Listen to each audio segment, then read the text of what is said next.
Hey everyone, thanks for watching our YouTube channel.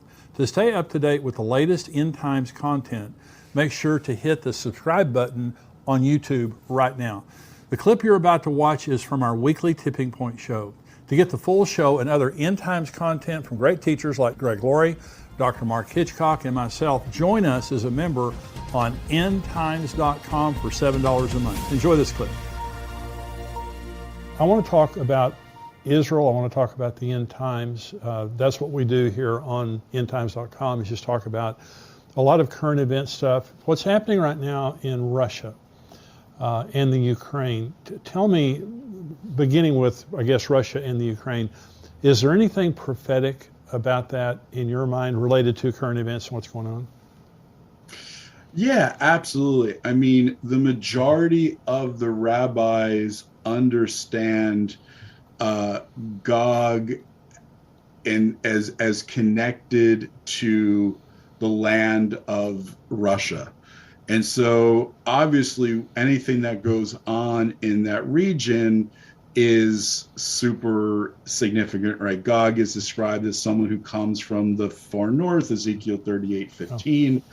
And in Jewish thought, the dwelling place and stronghold of the forces of evil is from the north.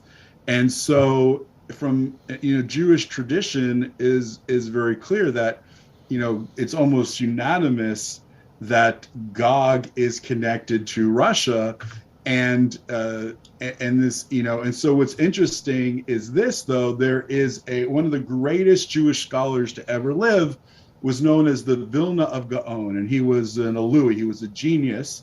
And this is, and he's speaking prophetically, this is what he says. He says, when you see the Russian Navy pass through the Bosphorus on the way to the Mediterranean by the means of the Dardanelles, it will be time to put on Shabbat clothes, meaning the Messiah is coming soon. Oh my gosh. So, I mean, when you hear something like one of the greatest, most revered Jewish scholars that lived, hundreds and hundreds of years ago, say something like that, and you look at what's going on in world events, you're like, okay, something is going on here. Well, the Gog, it's interesting you said that. I preached a message last weekend at Fellowship Church. We go here in Grapevine, Texas. And I was talking about, is Vladimir Putin Gog? And some of my friends, like Dr. Mark Hitchcock, he says he's Gog-esque.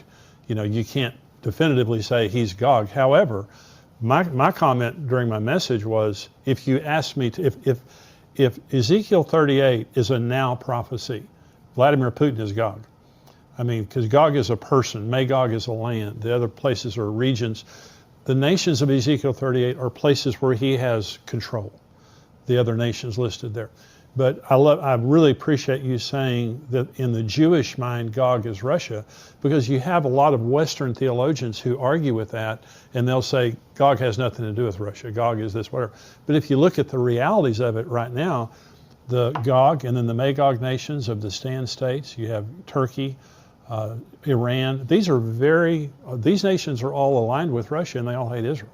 So yeah, and there's this old tradition, Jewish understanding that Meshech and Tubal were in Russia, somewhere located in Russia. And there was this Rabbi Ibn Shaprut, who said, he wrote a letter to this group of this nation called the Khazaria. And there's this whole nation that converted in what's now Russia or Eastern Europe to believe converted to Judaism. And he wrote to this leader of Khazaria, and calling him, and this is how he addressed him. He addressed him as the leader of Meshech and Tubal. Huh. Wow. Right? So, I mean, there's numerous references that connect back. And from a Jewish perspective, Gog is connected to, is European. He's a European leader. He's a descendant of Armilius, which is connected to Romulus, which is the founder of Rome, which is the fourth kingdom. I don't know if we want to, of Daniel's beasts, if we want to go into all there. But he's so in Jewish tradition, he has to be kind of Western. He has to be a descendant of Esau and Edom. That's a whole nother interesting thing. all the end time, all the 10 horns and the 11th horn mentioned in Daniel, all descendants of Edom and Esau. And Magog, on the other hand, is seen as a nation that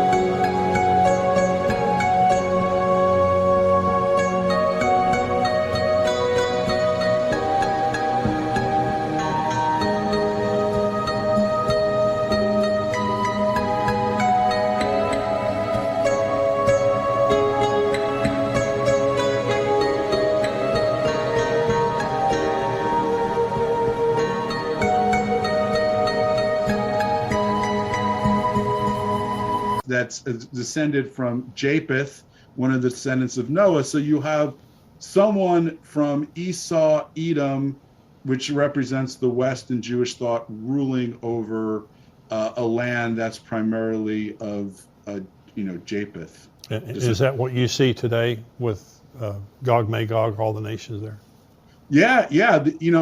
And again, Persia would be one of those nations that are the descendants of Japheth, right? So it's no surprise that in this end, you kind of see this you kind of see this going on. You actually see it in the book of Esther, which just passed, right? So you have Haman, who is a descendant of Esau and a descendant of Amalek, being a key ruler in Persia, and Persia is a descendant of Japheth, right? So you have someone who is an outsider coming in, wow, stirring it up to destroy the Jewish people. This is exactly the picture of what's going to happen in the end. And Ezekiel mentions Persia as being one of the nations that are going to come in the battle of Gog and Magog to destroy.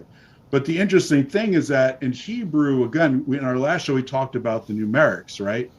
So the interesting thing is that in Hebrew, Gog and Magog, Gogu Magog, has a numerical value of 70. And that's very significant because 70, according to the 5 books of Moses, 70 descendants of Jacob went down to Egypt. There are 70 nations biblically. So the way the biblical worldview is that there's 70 nations other than Israel.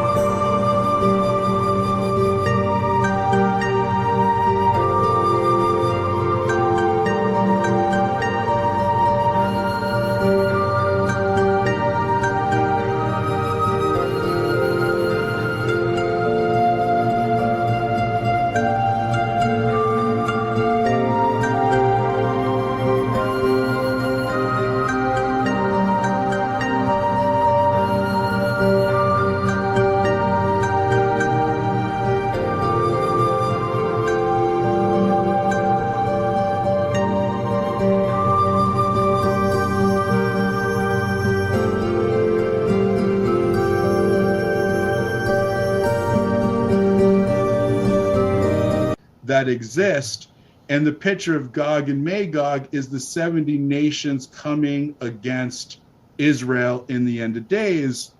And this number 70 also ties back to the Tower of Babel, because when God confused the languages, he confused them into the 70 languages that become the 70 nations. Wow. And so this leader of Gog and Magog has this, it's the same spirit and the same worldview as the Tower of Babel, that we're going to build in order to overthrow God, rebel against God, his plans and purposes. And that's the idea of what the thinking of these end times enemies. Well, that's exactly what you see happening right now.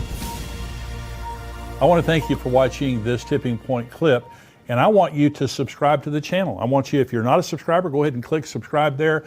And thank you for watching and subscribing. I want you to join our Tipping Point community at endtimes.com. For $7 a month, you can subscribe, and you have a 7-day free trial. So if you just want to check it out for 7 days, go on endtimes.com, check us out for 7 days, but I can promise you, you're going to love the content. You're going to be getting the Tipping Point show, the full show, every single week, as well as articles and video content from great teachers like Greg Laurie and Mark Hitchcock, and of course myself.